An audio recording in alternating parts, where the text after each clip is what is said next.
ஆவின் அந்த நிறுவனத்துல திமுக ஆட்சி பொறுப்பேற்றதுல இருந்து என்னென்ன மாதிரியான நிர்வாக சீர்கேடுகள்லாம் நடந்திருக்கு அப்படிங்கிறத தொடர்ந்து நம்ம ஸ்ரீ டிவியில பார்த்துருக்கோம். அமைச்சர்களின் துறைகள் மாற்றப்பட்டது, மீண்டும் அமைச்சர் உள்ற வந்தது, இந்த மாதிரியான பல விஷயங்களை பார்த்துருக்கோம்.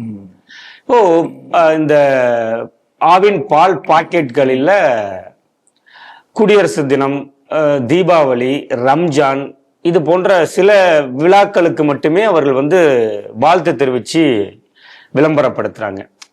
சுதந்திர தினம், குடியரசு தினம் போன்ற இந்திய அளவில் கொண்டாடக்கூடிய அந்த போன்ற நிகழ்ச்சிகளுக்கு அவங்க அதை புறக்கணிச்சிடுறாங்க. திட்டமிட்டு நடைபெறுகிறதா அப்படின்னா அது நமக்கு அது பல வருடங்களாகவே அப்படிதான் நடைபெற்று கொண்டிருக்கிறது. இந்த ஆண்டுமே நேற்றைய தினம் சுதந்திர தின விழா குறித்து ஆவின் அந்த பால் விளம்பரம் எதுவும் செய்யவில்லை அப்படின்னு பத்திரிகை செய்திகள் வந்துருச்சு. இது எப்படி சார் பாக்குறீங்க? நான் நினைக்கிறேன் இட்ஸ் எ டெலிபரேட் அட்டெம்ப்ட். வேண்டுமென்று சுதந்திர தின வாழ்த்து செய்து திட்டமிட்டு புறக்கணிக்கப்பட்டிருக்கிறது. ஏன்னா இந்த அரசை நம்ம தொடர்ந்து பார்த்து கொண்டிருக்கிறோம். இந்த அரசு பதவியேற்ற நாளிலிருந்து தொடர்ந்து கொஞ்சம் கொஞ்சமாக, அது யூனியன் அரசு என்று சொன்ன அங்கிருந்து ஆரம்பிக்கலாம், தொடர்ந்து பிரிவினைவாதம் பேசி பேசி தமிழகத்தை கொஞ்சம் கொஞ்சமாக பிரிவினையை நோக்கி தள்ளி கொண்டே போகிறது. ஜெய்ஹிந்த் என்ற அந்த முழக்கத்தையே நம்முடைய நாட்டுக்கே கொடுத்தவர் செண்பகராமன் பிள்ளை என்கின்ற தமிழர் திருநெல்வேலிக்காரர். அவர் திருவனந்தபுரத்தில் படித்துவிட்டு மேல் படிப்புக்காக ஜெர்மனி சென்று ஜெர்மனியில உயர் படிப்புகள் படித்துவிட்டு ஜெர்மனுடைய அந்த ஆட்சி செய்யக்கூடிய மன்னருடைய அமைச்சரவையில ஆலோசகராக பணிபுரிந்திருக்கிறார். முதலாம் உலகப் போர் சமயத்திலே அங்கிருந்த நம்ம இந்திய இராணுவத்தினை மீட்டு ஒருங்கிணைத்து இராணுவத்தை ஏற்படுத்தி காபூலிலே முதலாம் இந்திய சுதந்திர அரசை நிறுவுகிறார் முதல் உலகப் போர் சமயத்திலே.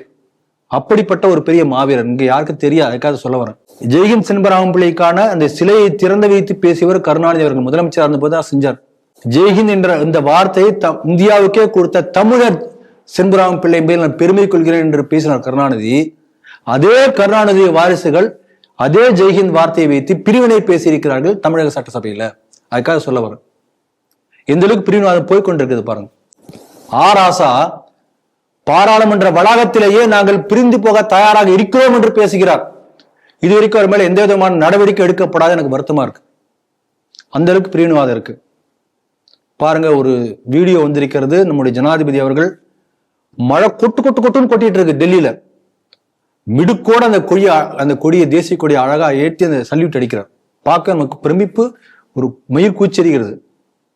தமிழ்நாட்டுல பாருங்க, கம்யூனிஸ்ட் கட்சியுடைய தலைமை அலுவலகம் சென்னையில தலைகீழா கொடியேற்றம், தலைகீழா கொடியேற்றங்கிற பிரஜையே இல்லாம ஏத்திட்டு இருக்காங்க. ஒரு சடங்குக்காக ஏத்துறது. தேசிய கொடி மேல அபிமானம் அப்படி பண்ணுவாங்களா? இதே போல ஒவ்வொரு ஆண்டு சில செய்தி ஒரு தலைகீழா கொடியேற்றினார்கள். இது திமுக எங்க ஒரு இடத்துல இருக்கும் தமிழகம் முழுக்க. அப்ப மன்னன் எப்படி ஆள்கின்றானோ அப்படித்தான் அந்த பகுதி மக்கள் இருப்பார்கள் என்று ஒரு பழமொழி உண்டு. அப்படித்தான் இருந்து கொண்டிருக்கிறது. ராமநாதபுரத்துல கலெக்டர் பாருங்க, கலெக்டருக்கு தெரியாமல் இருக்க வாய்ப்பே இல்லை. ஒரு தேசிய கொடியை போன்ற ஒரு கேக் செஞ்சு வெட்டி சாப்பிட்றாராம். அப்ப என்ன உணர்த்துறாரு அவரு? தேசிய கொடி வெட்டுறான்ங்கிறாரா? இப்படி இந்த கலெக்டர் செய்யும் போது கலெக்டர் மேல என்ன நடவடிக்கை எடுக்க போகிற அரசாங்கம் தெரிஞ்சுதான் பண்றாங்க. ஆக எந்த அளவுக்கு தமிழகத்திலே பிரிவினைவாதம் வளர்ந்து கொண்டே இருக்கின்றது. இதுக்கு என்ன காரணம்னு பாத்தீங்கன்னா, இன்றைக்கு ஆளக்கூடிய அரசு திராவிட மாடல் சொல்லிட்டே இருக்காங்க. வரிக்கு வரி, மூச்சுக்கு மூச்சு. இந்த திராவிடம் என்ன சொன்னது? சுதந்திர போராட்டத்தின் போது குவிட் இந்தியா மூவ்மெண்ட் என்று வெள்ளையனே வெளியேறி இயக்கம் நடத்திய போது நாடு முழுக்க காங்கிரஸ் கட்சியை சேர்ந்த மற்ற எல்லாருமே சேர்ந்து அவரோட போராடினாங்க. பெரிய மூவ்மெண்டா வந்தது. ஆனால் இங்க திராவிடம் பேசக்கூடிய தருதலுக்கு என்ன பண்ணாங்க? வெள்ளைக்காரனை வெளியே போகாதீங்க, வெள்ளைக்காரன் நம்ம நாட்டை விட்டு வெளியேறினால் அதோட விஞ்ஞானமும் வெளியேறிவிடும், வெள்ளைக்காரன் நாட்டை விட்டு போனா ஒரு சின்ன குண்டூசி கூட தயாரிக்க முடியாது.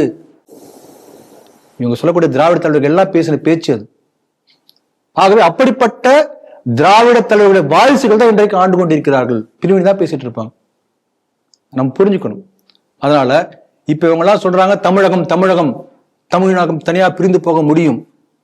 ஒரு அமைச்சர் சொல்றாரு, வட மாநில அமைச்சர்கள்லாம் இங்கிருந்து அப்புறப்படுத்த வேண்டும். அமைச்சர், வணிக வரித்துறை அமைச்சர் பேசியிருக்கார். அதுக்கு நீங்க முயற்சி எடுக்கணும். பொதுவெளியில பேசுறார். பானிபூரி வாயன்ஸ், வடக்கன்ஸ். வெளிப்படையாக இந்த அரசியல்வாதிகள், அமைச்சர்கள் எல்லாருமே பிரிவினை பேசிக் கொண்டிருக்கிறார்கள். இவங்க சொல்றாங்க தமிழ்நாடு. தமிழ்நாடு என்ற வார்த்தை வந்து இங்க யாரு திராவிட கழகத்தை சேர்ந்த கண்மணிகளோ திராவிடம் பேசக்கூடிய யாருமே கொடுக்கல. தமிழகம் என்கின்ற கற்பனையே இல்லாத போது தமிழ்நாடு என்ற வார்த்தையை கொடுத்தவர் பாரதியார் இல்லையா? அந்த தமிழ்நாடு வார்த்தைக்கு வார்த்தை அந்த கவிதையில தமிழ்நாடு வள்ளுவன் தன்னை உலகனுக்கே தந்து வான்பொருள் கொண்ட தமிழ்நாடு நெஞ்சேழு எல்லாவற்றிலும் தமிழ்நாடு தமிழ்நாடு சாத்தியத்தின் மனம் வீசும் தமிழ்நாடு இப்படிதான் பாடியிருப்பார். அப்படியெல்லாம் பாடிய பாரதி தமிழ்நாட்டு விடுதலை ஒண்ணு கேட்கலையே, பாரத நாடு விடுதலை வேண்டுதான் கேட்டிருக்கார் இல்லைங்களா? ஆனா இவங்க என்ன பண்றாங்க, பாரதியாரோட பெரிய தேசபக்தர்கள் இவங்கெல்லாம். தமிழ்நாடு என்பது அதுக்கு முன்னாடி மெட்ராஸ் பிரசிடென்சி தான் இருந்தது. தமிழ்நாடு என்பது நேரு போட்ட பிச்சை தானே.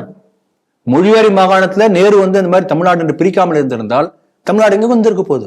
அதனால இதை வைத்து அரசியல் செய்கிறார்கள். நம்முடைய நாட்டுல சுதந்திர போராட்டம் நடந்த போது சுதந்திர போராட்டத்துக்காக போராடிய அத்தனை பேரும் பாரத தேசத்துக்கு சுதந்திரம் வேண்டும் என்றுதான் போராடிய நாட்களை தவிர தனித்தனியா தமிழ்நாட்டுக்கு வேணும், கேரளாவுக்கு வேணும், ஆந்திராவுக்கு வேணும் அப்படி யாருமே போராடல. பெங்காலுக்கு வேணும் யாரும் போராடல. இன்னும் சொல்ல போனால் முதலாக சுதந்திர போராட்டம் துவங்கிய இடம் வந்து தமிழ்நாட்டுல வந்து மருது பாண்டியர்கள், மருது சகோதரர்கள். முதல் இந்திய சுதந்திர போருக்கு முன்னதாகவே சுதந்திர போருக்கான அறிவிப்பை வெளியிட்டார்கள். ஜம்பு தீவு பிரகடனம். ஜம்பு தீவுனா பாரத தேசம், நாவலம் தீவு, இதுக்குதான் ஜம்பு தீவு என்று இன்னொரு பெயர். ஸ்ரீரங்கத்துல அறிவிக்கிறாங்க, போஸ்டர் ஓட்டுறாங்க. அந்த சின்ன மருது பெரிய மருது ஜம்பு மருது சகோதரர் 2 பேரையும் தூக்கில் இடுறாங்க வெள்ளைக்காரர்கள். அதோட சேர்ந்து நீங்க பாத்தீங்கன்னா நீங்க ஜாலியன் வாலாபாக் வந்து நம்ம நாட்டில் நடந்த மிகப்பெரிய படுகொலை என்று சொல்கிறோம். ஆனால் ஜாலியன் வாலாபாகை போல கிட்டத்தட்ட 10 மடங்கு பெரிய படுகொலை சிவகங்கையில் நடந்திருக்கு.